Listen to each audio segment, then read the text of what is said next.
Hello, everyone, and welcome to episode 56 of the Hammer Territory podcast.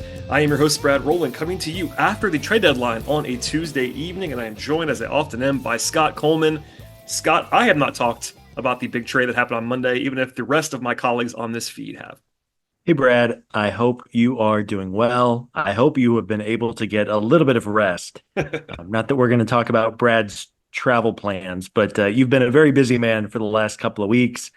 And naturally, without any shadow of a doubt, the Braves would make their big move of the trade deadline at midnight Eastern time after you had a pretty crazy day of travel. But hey, that's what we're here for. It was a great show last night. If folks did not listen with myself and Stephen Tolbert and Sean Coleman, and I mean, there's still plenty to talk about in this show, even if there was not another trade made today on Tuesday. Yes, we should lead with that. We talked about it. We talked around it. There was a fantastic show last night. People should be listening to that to be sure. And it is all still very relevant at this point in time for context, for reaction. We'll hear more from Stephen and Sean later on this week. We should also say at the top of the podcast that we are part of the Foul Territory network of podcasts. Please go ahead and subscribe, not only to this show, but definitely to this show on Apple, on Spotify, etc., but also to all of the Foul Territory podcasts, including the team podcasts and the national show over at Foul Territory. And look, Scott, we know this, Braves fans that I'm sure listening to this podcast right now know this. We're actually recording this during the game, so we usually would wait till after the game is over. But to be kind and plain, everything that happened at the deadline is just a bigger deal than what happens in the game on Tuesday evening. If something crazy happens, maybe we'll come back, but try to get this podcast out as fast as possible. Nothing happened today. And I wonder, broadly speaking, what you think about that, knowing that you already shared your thoughts about Soler and all that. And then we'll kind of get back into like the broad strokes. But later on in the podcast, we should also say we have some audio from Alex Anthopoulos, who spoke to the media today, and we'll kind of go through all the machinations. But Scott, how are you feeling, 24, 28, whatever, I guess less than 24 hours, 20 hours away from when the actual deal happened and knowing that nothing else really happened on Tuesday?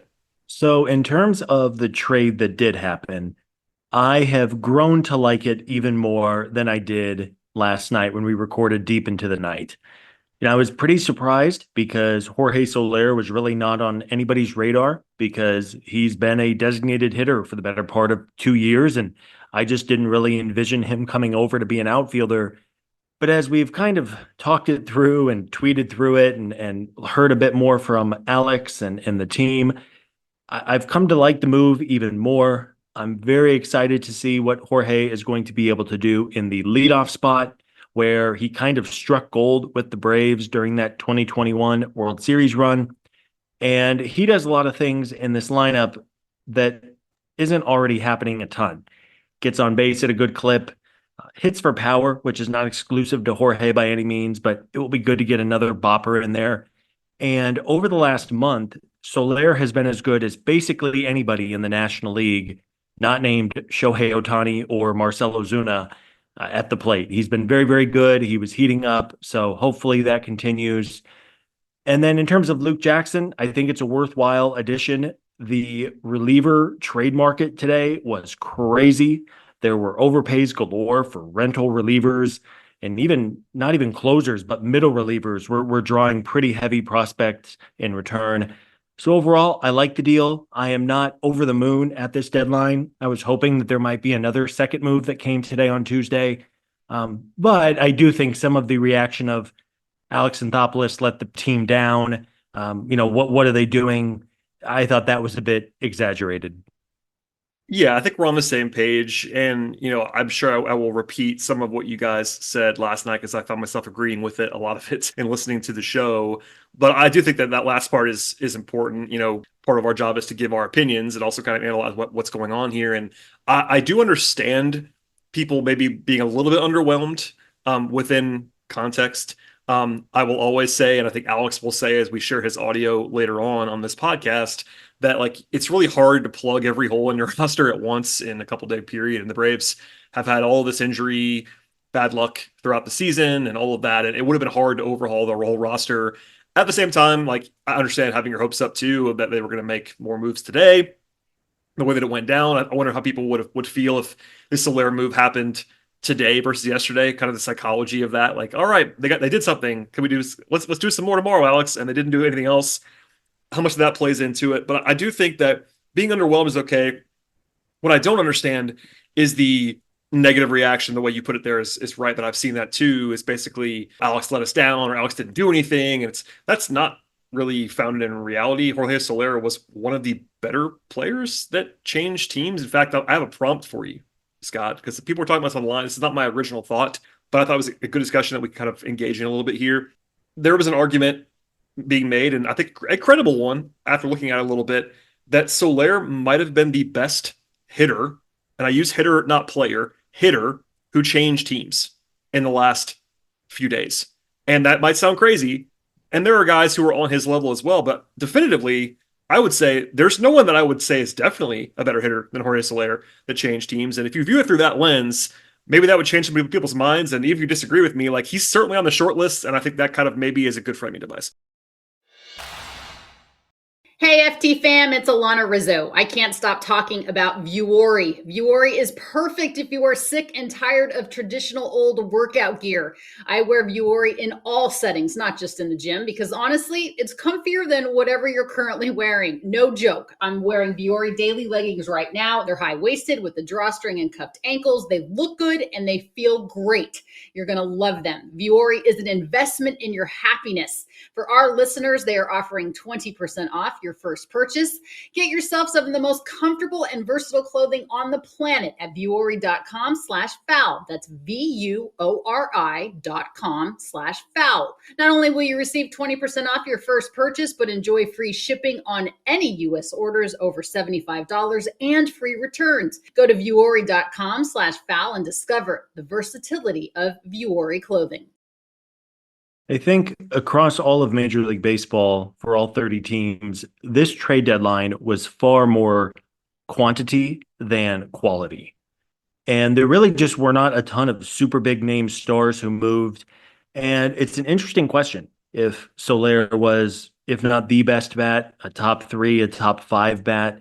I would tend to agree with that line of thinking. Randy Arozarena moved 4 or 5 days ago, and he's been right over his career. He's been fantastic. He's been down, though, in 2024. I think Soler has better numbers on the whole than Arozarena does. Jesse Winker is a name who was connected to the Braves quite a bit, a left-handed bat, which would have been nice to add. Although, as we talked about a few weeks ago, there are some off-the-field concerns with Winker, but he's certainly in the conversation as well.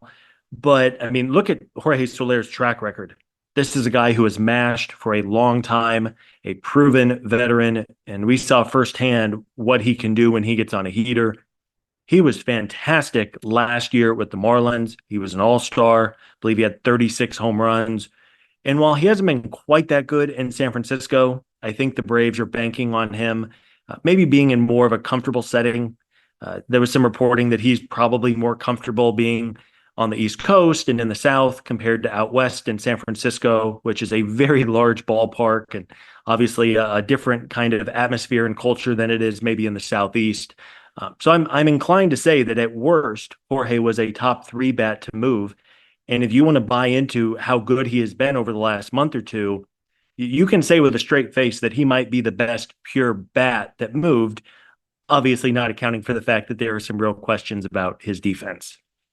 For sure. And, I don't want to credulously take everything that Alex says as gospel because, as I talk about a lot in my other life covering the NBA, like, GMs will lie to you. Like, it's not a situation where they're not under oath. They will tell you what they want to tell you. But I think Alex is generally fairly candid about this stuff. And he made it a point several times in about a 15-minute availability today to circle back to the fact that you can only go get the players who are actually on the market.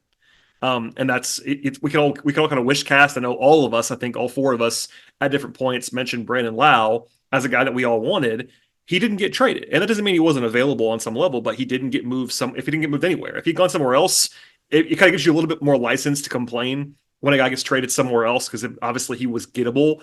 But guys who don't get traded, like, you can't just assume that they were going to get traded. So anyway, I find myself liking this quite a bit as well. I pulled some numbers that are relevant because I think people do know Soler, but also maybe have a little bit of a misconception about Soler in some respects because he's not always been a high batting average guy. We're not batting average guys on this podcast. I think getting on base is more important than your batting average. Also, slugging is very important as well. And Soler is immediately one of the top 2 or 3 on base guys on the roster, which is kind of crazy, but it's true. Last 2 seasons, he has a 337 OBP, and that's not incredible, but it's well above league average. And this is a team that's really, really badly needed that. He also doesn't have a huge platoon split, which you guys talked about last night, but he hits right-handed pitching well, despite being a right-handed hitter. And the Braves just desperately need that. The one side of the play they've been able to mash is they hit lefty still very well with guys like Duvall, etc. But they really, and Ozzy when he's healthy, but they needed someone who could sort of hit righties, get on base, and hit for power. And Jorge does all 3 of those things very well, especially the slugging part of things. So, yeah, you talked about the defense. That's going to be a question, but everyone to a T, and again, we don't want to overrate this, but Snicker, Anthopoulos, etc., they've all kind of said pretty plainly, like, he's good to go in playing a corner outfield spot. And he hasn't this year. He's not a good defender, but he's better than Ozuna kind of thing. Like, I think he won't kill you in the outfield. He has a big arm, which is something that Alex talked about today. He can play right field in Atlanta pretty credibly. And I think you guys mentioned this last night too. The baseline for what the Braves have been playing in the corner outfield spots, sans Kelnick, who's been playing center recently, has not been great defensively anyway. No, so, no.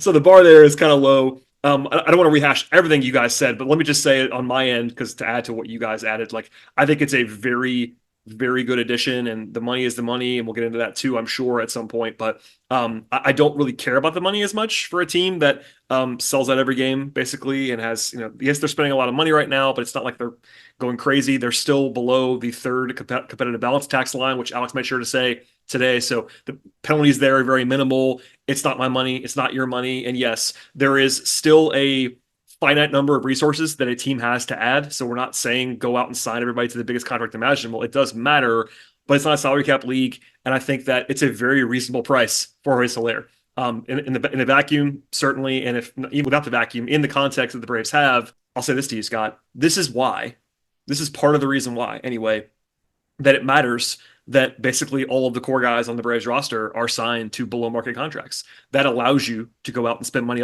elsewhere on guys who are not part of your core, but who accentuate your core. And that is a lot of that flexibility that we all kind of laud with Alex, and the way this team builds itself is kind of paves the way to go out and spend on guys when you need them.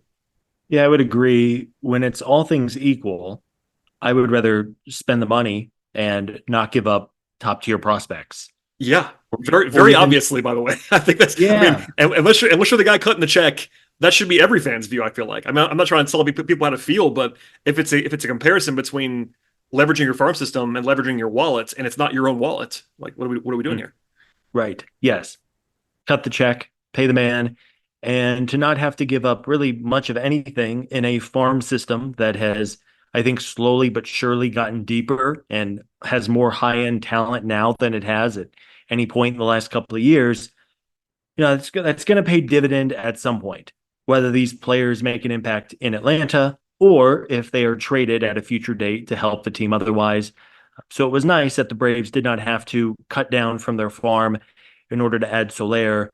And a couple of minutes ago, I thought you made a really good point, and it's one that I wanted to kind of expand upon. When I look at all the players moved at the deadline, it was not like there were 10 or 15 who were moved elsewhere, and the immediate thought was, man, he would have been a nice fit for the Braves. And sure, there were a couple of outfielders who would have maybe had different skill sets than Jorge Soler that would have helped the team, but there wasn't any like no-brainer who got traded in the last couple of days who I'm like, man, the Braves really screwed this up. They should have taken player X or player Y over Soler. And not only in the outfield, but across the rest of the diamond. I said, and Steven said on the show last night, that we would have liked to see the Braves add an infielder of some kind. And I still feel like if I was in charge, I would have added somebody. But at the same time, go back and look at all of the infielders, especially middle infielders who moved at the deadline. It was A, small group, and B, not a very good group. No. So if Brandon Lau got traded to the Phillies, or pick a contending team of choice, if Brandon Lau, who we were all banging the table for, was moved by Tampa Bay, then sure. Then I think it's a little bit of a different conversation. Or if there were 3 franchise shortstops available who changed hands, sure. Why weren't the Braves in on that? They should have done it. But that wasn't the case. And while we probably don't know every single player who was at least somewhat available, whether they got traded or not, it's not just the Braves trying to add here. There's 29 other teams trying to buy and sell. And there just was not a whole bunch that was moved in the last couple of days where I felt like the Braves really left some meat on the bone and maybe left some money on the table where they could have added them instead of just adding Soler and Luke Jackson. I think we're on the same page there for sure. I mean, you don't want to judge on what else is going on there, but it's notable to me. Speaking of Soler, before we move on to sharing some of Alex's on the record thoughts, there was some interesting reporting I thought from Joel Sherman of the New York Post, has been doing this for a long time, very respected voice. He reported that the Braves basically view the money on Soler as essentially just what it costs to get an impact bat. And I agree with that framing, but basically, like it's real money. It's 8 figures per season, but it's not like he's making $30 million a year. I think he's appropriately paid for what he makes. And anytime, I know you know this, Scott, but anytime a player is making 8 figures or more, people's eyes get really big in the fan base. It always happens that way. There are round numbers. There are numbers that start with ones and twos that are very large, and people start to get weird about that. But Soler is worth that money in a vacuum.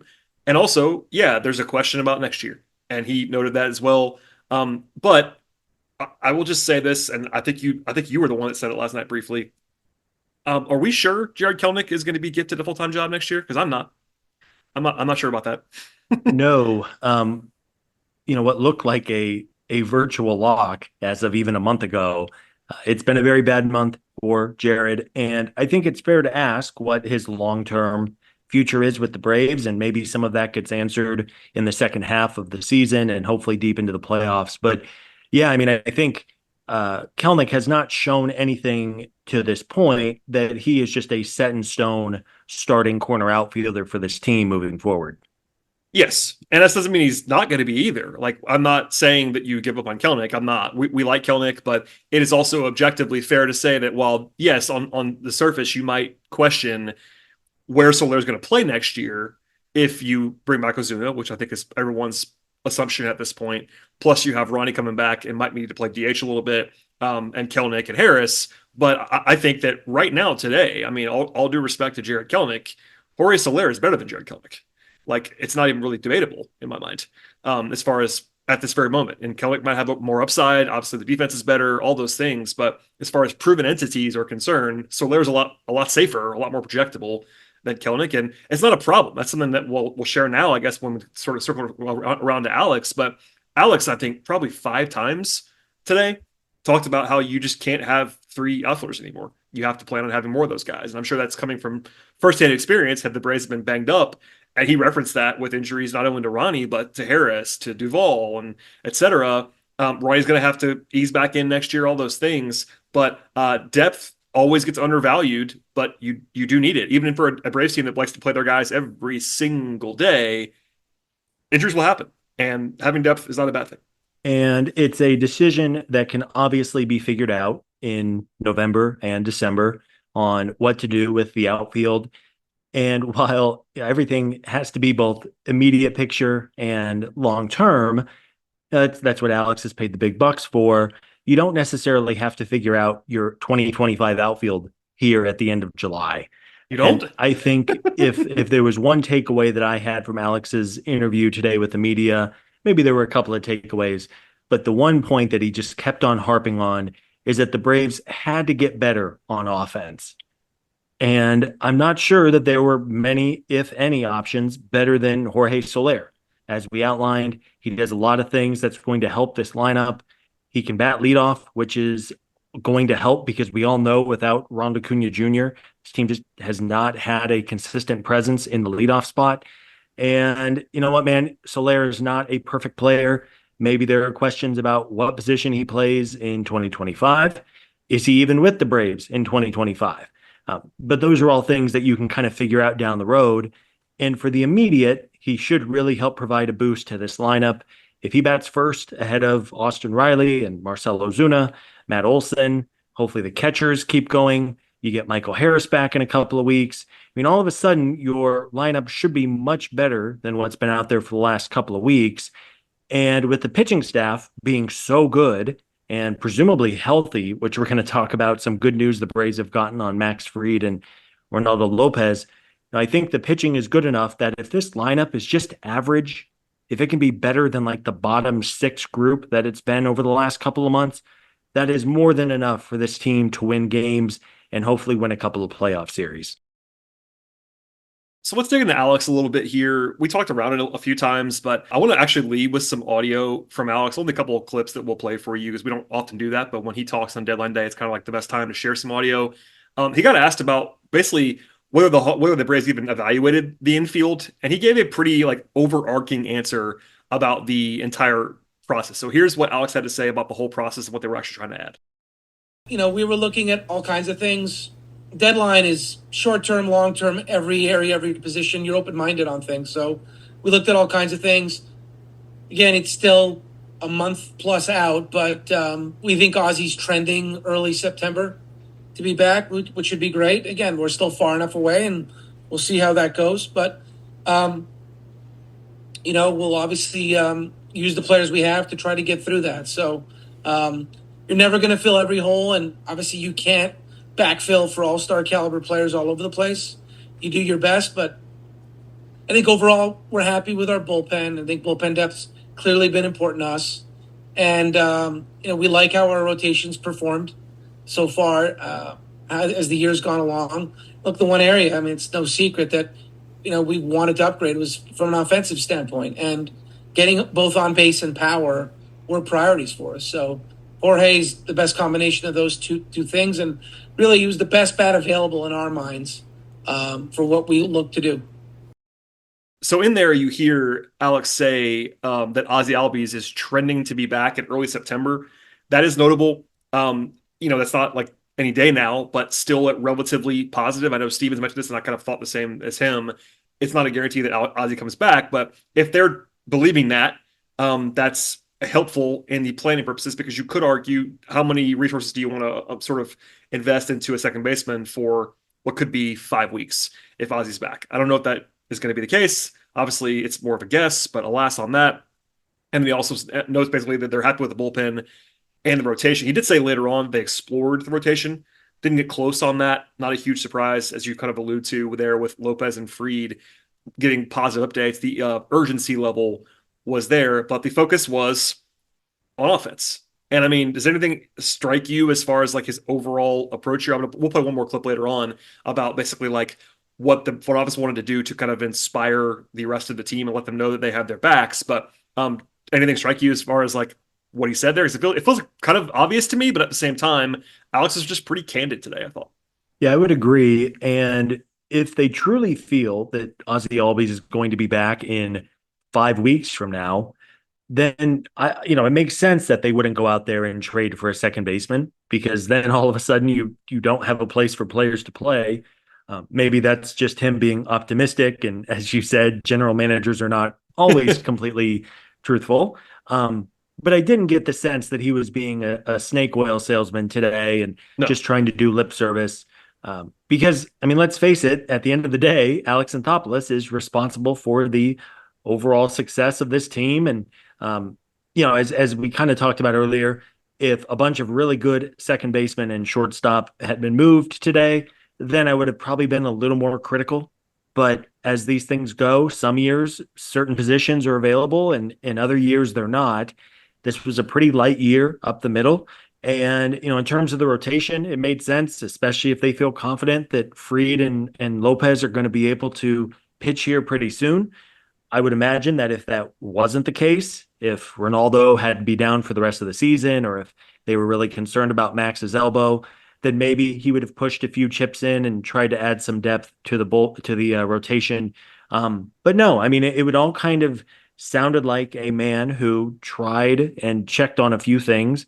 But at the end of the day, you can't just force a trade to force a trade. And as I think we have talked about for weeks on the show now, the Braves are ultimately going to go as far as one, injuries will allow them to, and two, if some of the internal options who have been underperforming start to play a little better. And that was also Alex has talked about quite a bit.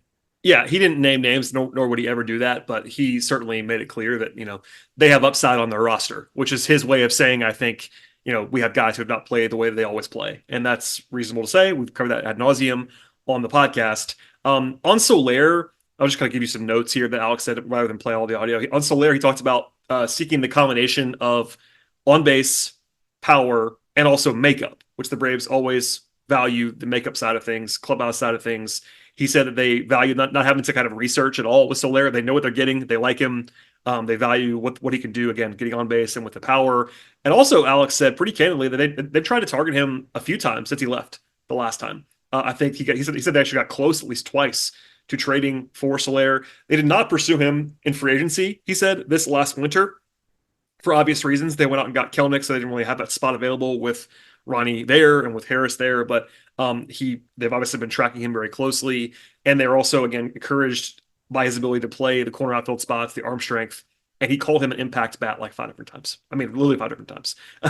So that's kind of all on the Soler front. I mean, I guess other than the luxury tax thing, which by the way, I know you heard the audio like I did. Alex was pretty defiant about the luxury tax thing. There was some, maybe not even reporting, like there were some fans who looked at like Fangraphs and stuff, and this is not a criticism. We do the same thing. We're tracking on those things, but people are kind of panicking about the third competitive balance tax line. Number one, Alex said plainly that they're not over that, and I think he would obviously have a reason to say that out loud. And number two, like, I don't think it really matters very much. I mean, it just, I know there's some draft pick penalty if you are over that line, but Alex was like, no, just to correct the record, we are under that line and we plan to stay under that line. So there you go. Yeah, Alex has talked a few times over the years about how they handle their budget internally, and they look at a total dollar spent versus what the luxury tax thresholds are. And it's Steven is really good with this stuff. Maybe we'll have Steven come on sometime and talk in depth about the implications of being over a certain threshold with the luxury tax. But yeah, I mean, it made sense to, I guess, stay under that top threshold if you can.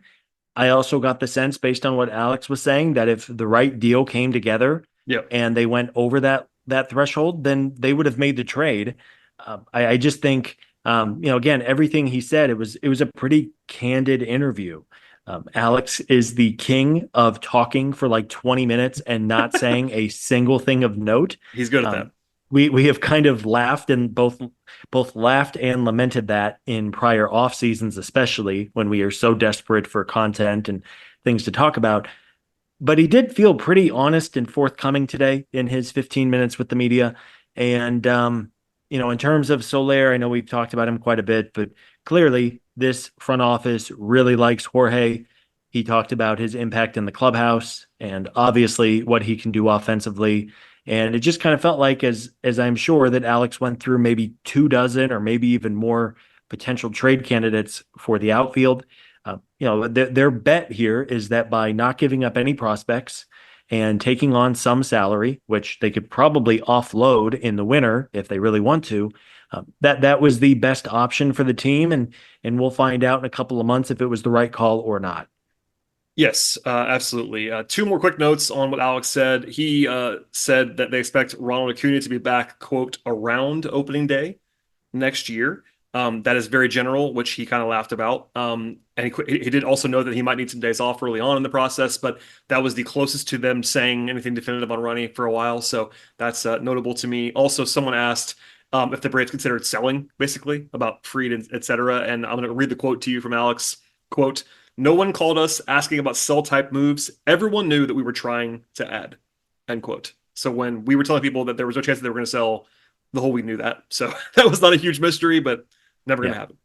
I'm not trying to be rude here, but I don't think there was a certain a person on planet Earth who thought the Braves were going to sell, other than some Braves fans on Twitter and Facebook. Yeah, that sounds about right to me. I think that in the league, and again, we just talked about how Alex is not always the most forthcoming. He was very just like, yeah, guys, obviously we're not selling. It was very, very, very clear on that front. Yeah. Oh, by the way, as we're talking, Jared Kelenic has a double and a home run tonight already. Just Stay saying. hot. We have Maybe we've already reversed it before anybody listens to the show. We've already reversed Jared Kelenic, which is nice to see. that's right. Our Yes. powers are Currently still the here. fourth inning now. Braves are up 5-0. If they lose this game, we will never speak of it again. But so far, so good for the Braves and Bryce Elder, and that is surely a kiss of death. Absolutely. One more thing on Alex, in our sort of final piece of audio here, he was asked about how important it was to give the clubhouse kind of a boost and show that the front office believes in the team. Here's what he had to say on that topic. Very. One, we're in the playoffs. We're in a playoff spot. I know we haven't played to expectations, where we're leading the wild card by half a game or whatever it is. But we're in a playoff spot, in the top wild card spot. So our players put us in that position with all the challenges and the bumps. And I think it's remarkable for what we've been through to still be the number one wild card team. The SNIT, in terms of SNIT, the coaches, the players, to have put us in that position. So we felt like as a front office, we need to do our part to help any way we can. We can't throw a pitch, we can't swing a bat, but it's on us to do things for the clubhouse, for the manager, for the coaches, for the fan base, for people in the organization as well. And we have a team very much capable of getting to the playoffs. If we can get to the playoffs with health, of course, with what we feel is a strong rotation, very strong bullpen, and an offense that has the upside to be much better than it's shown. Look, we've seen the last two postseasons. The sixth wild card in the NL, which, that's expanded playoffs, got to the World Series. That's not saying that people are shooting for that spot or that's going to happen, but it's just more of a reminder of the variability of the postseason and that anything can happen. And we had a great season last year. The Dodgers had a great season, and Diamondbacks during the season didn't get the win totals, but man, they played their best baseball when they needed it, and they rode it all the way to the World Series. Same thing with the Phillies in 2022. So if you get in, you're giving yourself a shot. So there's just mostly some red meat there for fans to kind of hear. Like they do buy, I do actually buy into what Alex is saying there. Like you want to support your team. Some of that's the intangible stuff that people will always debate how much it matters, how much clubhouse chemistry matters, how much managing and player managing, all that stuff matters. But I think there's something to it to where it would have been a harder sell to your team to not do anything. I think Alex can walk into that clubhouse today and say, "Hey guys, we got you some help." And by the way, it's a guy that a lot of you know. It's another guy, Luke Jackson, who a lot of you know. And maybe there's some intrinsic value to that. But I just want to share that answer with you because that was kind of the least nuts and bolts, numbers based, and analytical based. Like that was more of the traditional, here we go, guys, clubhouse chemistry. And I thought it was notable. Yeah, clearly the clubhouse is something that Alex cares about. He has talked about that many times since taking over, and it makes sense. These are 26 professional athletes, plus coaches, plus training staff, and they are together a whole bunch of the year together. They travel together, they eat together, they play baseball together, and you have to be able to at least get along. And by all accounts, Soler is a really good guy in the clubhouse. Was beloved on that team that won the World Series. So it'll be great to have him in there. And I know at least one person is thrilled that Luke Jackson is back. As about 5 minutes after the trade went down, AJ Minter posted on his Instagram that he was thrilled that his buddy Luke Jackson was coming back. But yeah, man, I mean, we are, as fans, are not privy to clubhouses and that dynamic. I am sure some of them around baseball are very good, and some of them are not so good. But clearly, there's familiarity with these guys, and if they had bad reputations off the field, I don't think Alex would have thought twice about adding them into the mix again. Yeah, that is right, I think, at this point. Before we get out of here, quickly on Luke Jackson, because I know you guys talked about him last night as well. He's definitely more of a throw-in in the transaction, but it seemed like what Alex said, and reading between the lines a little bit, they do value Luke. It's kind of a no-risk flyer. You do trade Tyler Matzek, who everyone loves, including us, but it was obviously a lost year for Tyler. Jackson's not been great this year, but Alex brought it up, and I think the numbers do bear this out. He's looked pretty good in July, and Alex talked about how his recent performances were part of the reason why they wanted to add him. Not just the stats, but just his stuff playing up again in the way that it used to when he was throwing with the Braves and throwing as a high-level reliever. It's kind of free. I don't want to downplay it, but it really is like just a kind of a free look. And if Luke doesn't look good in the next month, they can just kind of quietly move on if they want to. But for now, it's like a pretty interesting buy low on a guy that they already knew. And some encouraging numbers on Luke Jackson, who, on the whole, in 2024 has not been very good, but his July was really strong. He's thrown 9 innings this month, only 6 hits, 3 runs, and probably most importantly, 13 strikeouts and only 1 walk. So 13 Ks and 1 walk in 9 innings this month. And a good note from Grant Brisbee of The Athletic, who also covers the San Francisco Giants, or at least used to. He noted that in the last 3 appearances for Luke Jackson with the Giants, it was the, quote, best he has looked all year, end quote, especially with the slider. And I would imagine the Braves probably had scouts keeping an eye on him, and that might have been a selling point as well. It was pretty clear that Tyler Matzek was not going to make an impact on this year's team. So to get Luke, I think you said it perfectly. It's kind of a no risk proposition. And if he's good, then you've added another power arm to your bullpen for very little cost. And if he's bad, either he becomes the 5th right-handed option out of your bullpen, or you could probably just move on and cut ties without any real damage to the roster or to the finances. That's right. So pretty straight ahead there. We will see what he looks like. Just to say this out loud, we're recording this again during the game on Tuesday. Soler and Jackson were not on the roster yet. We don't know all the machinations. They did DFA Darius Vines to create a 40-man spot. Elder's probably going to go down after the game today. We'll see what they do to make the rest of the room that they kind of need to make. But TBD on that front. We did shout out Tyler Matzek already. You guys did last night. We'll do it again now. Cannot say enough about Tyler Matzek. I saw his wife gave a big thank you to Braves fans on Twitter. Like, awesome story, tremendous content, tremendous guy, tremendous experience. The video is making the rounds of his shutdown performance in the NLCS. That was the stuff of legend a few years ago.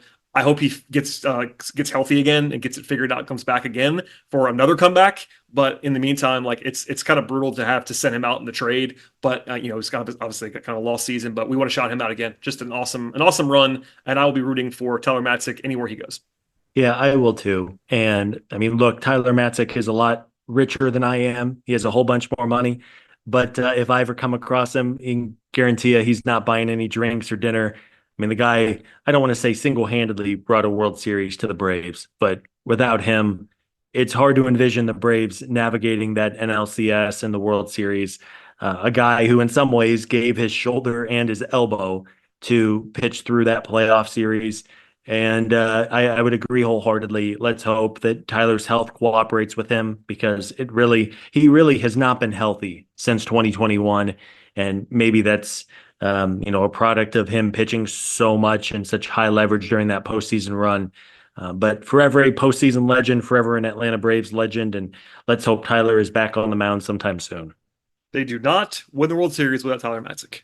Now, there are several guys on that list, but he is definitely one of them. And shouts to him. Yeah. All right, Scott, before we sign off, let's just kind of reset things a little bit. We talked about what they did, what they didn't do. We should say they've improved the roster. Soler alone improves the roster quite a bit. It isn't perfect, but the trio of Soler, Harris, and Kelenic is much better than what they had in the outfield. Obviously, Harris will be back in a couple of weeks. You have sort of put Duvall back in his position where he probably should be as a fourth outfielder. Maybe you could, if Kelenic struggles, and of course tonight he's not struggling because that's funny. But if he struggles, you might go back to what they started out with this year and some platoon action with Duvall if you have to. That looks better. Do you want to talk about second base? I mean, because it seems like Whit Merrifield might be a thing pretty soon as far as because Nacho's not looking the best at the moment. Now he just have a hit tonight as we're recording this, but there is some buzz about Whit Merrifield playing more now that he actually can throw the ball. Because as part of the craziness when they brought him in, he was hurt within 5 minutes. Yeah, yeah, man, what a gnarly injury for Whit Merrifield. But it sounds like he is doing better, and his hand and his finger have healed. Mark Bowman, the longtime Braves beat reporter, kind of opined that Whit Merrifield could begin playing second base more times than not, maybe even every day now that his finger is healthy. Um, as man, Nacho Alvarez, we're all rooting for him. I think many folks around the Braves would tell you that he just probably isn't ready right now. He's 21 years old and has about 300 plate appearances above the AA level. And that's not a knock on Nacho. Very few 21-year-olds are ready to play in the major leagues every single day. And I mean, I'm rooting for the kid. I think he has a future in the majors, but as far as 2024 goes, just not sure he's going to be able to make much of a contribution. And I mean, I don't know, Brad, is Whit Merrifield great at this point in his career? No, No. I mean, is he even an average second baseman? probably not. Probably not. But you know what? Like, you could always throw him out there for a week. And if he's good, you keep sending Merrifield out there. And if he's really bad, if he goes 1 for 30 over the next week, then maybe you just throw Nacho Alvarez back there. I don't know. It feels like they're going to kind of piece it together like a puzzle until Ozzy Albies comes back. Yeah, and notably, Bowman did not report Merrifield is going to be playing. He used the word opine. That was a good reference by you. He didn't report it. He just kind of said, I wouldn't be surprised. However you put it. We'll see on that. He probably heard something along the way. There is no discussion to be had about Nacho because I do think that if Nacho's not going to play, you don't want to have him in the majors. You want him to play. You know what I mean? Like, if they're going to go to Merrifield, you kind of need to option Nacho back to AAA, I think. Yeah, I would agree. Um, Don't have him sit the bench. Yeah, that doesn't make sense. So we'll see what they do there. And it's not like a victory lap for us, but I think the fan base was far too aggressive in thinking what Nacho was going to be right away. And that's okay. That's part of the fun of prospects and top guys. He can still be good. I'm not writing him off, nor should anybody else, but it has not gone well so far. That's the one question in the infield. We'll see. The Braves still do have a little bit of a question about hitting right-handed pitching. Even when Ozzy gets back, not his strength. Soler can do that. Duvall can't really at this point in time, it seems like. So that's a question mark. Has been all year. They didn't fix it, although Soler is better than what the other options were that they are replacing. And then you get to the pitching staff, and the bullpen's already good. You get Luke on the no risk flyer. The rotation is still good. I mean, that's something Alex said, but like it really is. If we should circle back now. Fried through a bullpen apparently is on track. Lopez could be back this weekend by all accounts. That's obviously optimistic, but if I'm trying to stress the ifs there on purpose. If you have Fried, Sale, Lopez, Morton, and Schwellenbach, you can't really ask for much better than that on a team that already lost its best pitcher several months ago. And Alex used the term, I think it was like, we have 5 we like or something like that. It was, I don't want to misquote him, but it was something like that. And obviously those are the 5, I would say. Yeah. Well, and let's all hope, like sincerely and genuinely hope, that the elbows for Max and Ronaldo are okay. Yeah. And for both players, since they went down not even the injured list, since they got injured, the Braves have said all the right things. We have never really gotten an indication that these are serious injuries. And I mean, the fact that Ronaldo is presumably going to try and pitch this weekend, of course, we will have all eyes on him and his velocity and his comfort level on the mound. It sounds like Max Fried is going to make another bullpen appearance in the next couple of days and see how his elbow is feeling. I believe Max can come off the injured list as early as Friday, which would be a miracle. I mean, we talked about the wide range of recovery times for that nerve issue in your elbow. So if he's only going to miss a couple of weeks, that would be a huge win for the Braves. We know how good Spencer Schwellenbach has been. It seems like AJ Smith-Shawver is waiting in the wings. Bryce Elder, I know he is a polarizing figure, but he really is not terrible as like the 6th pitcher in your organization, maybe even the 7th. That's enviable depth that a lot of teams would covet. And then who knows, maybe the Braves will get something from Ian Anderson or Huascar Ynoa at some point in August or September. So I have the feeling that if there was a serious or more serious injury to Lopez or Fried, Alex probably would have gone out and gotten a starter today. But if they really do feel confident, and maybe it's their actions are showing that they feel confident, that your big 5 is good to go, and then you have 3 or 4 guys in Gwinnett that you feel good about, then you kind of have to roll with that and just close your eyes and cross your fingers and say a little prayer that they all stay healthy through the playoffs. Yes, that's a perfect encapsulation of what they actually have to do here. And, as people probably understand, you only need 3.5 starters in the playoffs. Like, you don't even need 5 by then. So hold on tight, everybody. I know that everybody's mixed on different guys, but if they get to the player, we've said this, I know this is actually your bit that I'm going to do and credit you. The big thing is Fried and Sale in October. If they have Fried and Sale, they have a chance, and if they don't, then I'm gonna say they don't have a chance with those guys. But that is, they are the two wild card upside things, because as good as Ronaldo's been, as much as I love Charlie, they have 2 aces, and the 2 aces are Fried and Sale. That's right. If you go into a best of 3 series in the wild card round with Fried and Sale healthy and firing, I'll take the Braves' chances. And even in a best of 5, especially then, you have Fried and Sale. Who knows who their number 3 would be? That's obviously well down the road, but I really do feel it. I think it's fair to say that the Braves need Max Fried and Chris Sale healthy if they are going to go deep into October.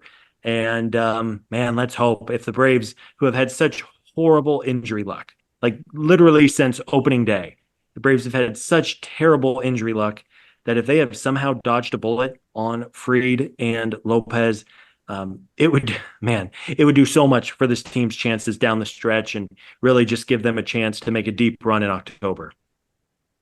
Yep, we are on the same page there. Scott, we've gone longer than we're supposed to go, as usual, when you and I talk about Braves baseball. Anything you want to add? We've almost gotten through the 5th inning of the game that we're not covering on this podcast. And the Braves, as we're signing off, the Braves lead 5-0. So if they can hold that, that'd be nice. If they don't, that'll be chronicled on a future episode of the Hammer Territory podcast. But anything else to plug or get into, Scott, before we get out of here? Nothing to plug, Brad. Let's hope the Braves can win this one tonight. And then they have Chris Sale on the mound on getaway day on Wednesday in Milwaukee. Should have Jorge Soler in the leadoff spot. Should have Luke Jackson in the bullpen. So it'll be exciting to have those 2 guys back. Let's hope this team can continue to get healthy over the next couple weeks and months. And these are fun, Brad. I enjoyed doing the emergency show late last night with Steven and Sean. And I'm glad you and I had a chance to talk through some things, because, as always, in the moment with trades, there's always like 8 million things that run through your head. And having a chance, now that we're 24 hours removed, to kind of talk through everything and just kind of do an overview of the roster, I thought was a good exercise, and I'm glad we did it. Yeah, we agree with that. Again, we'll have more coming up later this week. We'll get Sean and Steve another chance to talk about what transpired, and then we'll kind of be back to the grind. It's back to August and normal game coverage and the ins and outs of all things happening there. No more emergency podcasts, hopefully, because as we alluded to many times, once the deadline is passed, emergency podcasts are almost always bad. So we don't want to do any more. We wanted to do them this week. No more after this. We'll be good. That's right. If we do any more emergency pods, Brad, it is 98% of bad news. So let's hope, God, this team cannot take any more bad injuries. We agree on that. All right. Please subscribe to this show anywhere you might find podcasts. That includes Apple and Spotify and Overcast. And again, truly anywhere you might find podcasts. If we're not somewhere and you want us to be, please let us know that. We'll do our best to get that fixed, but leave 5-star ratings and reviews. And importantly for us, if you are a new listener, thank you for being here. Please subscribe, check out our sponsors, etc. But also, it's important that you share this podcast with your friends and family. I know people in my own life still, after all this time, that don't know we have a podcast. And it's like, guys, I've told you before, but the best way to grow the show is to tell people about it, either on social media or in person, text your friends, etc. And we very much appreciate all the support already, and we would definitely appreciate if you shared it with other people. All that said, that's all we have tonight. Thank you to Scott for doing this show with me. Thank you to you for listening to this podcast, and we'll see you all next time.